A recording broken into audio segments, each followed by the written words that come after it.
Rencana kedatangan band Coldplay di Jakarta November mendatang disambut sukacita penggemarnya. Sejak promotor mengumumkan jadwal pasti dan harga tiket, warga Indonesia sudah bersiap untuk bisa mendapatkan tiket nonton. Istilah war ticket atau perang tiket pun sampai terjadi di awal pre-sale-nya pada 17 Mei kemarin. Bahkan pasangan suami istri ditangkap karena kasus penipuan penjualan tiket Coldplay. Tiket Coldplay sejak awal dijual langsung ludes di situs resminya. Namun banyak pihak yang juga menjual tiket dengan harga yang lebih tinggi.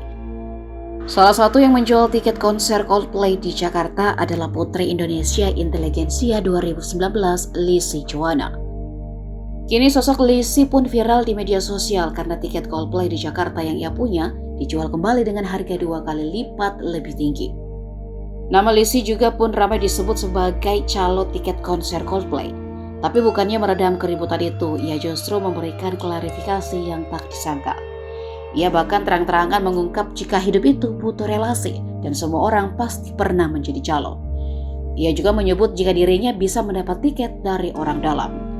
Jawaban itu pun disayangkan netizen sebab tingkahnya disebut tidak mencerminkan otaknya. Warganet mengatakan gelarnya sebagai Putri Indonesia Inteligensia tidak mencerminkan inteligensinya.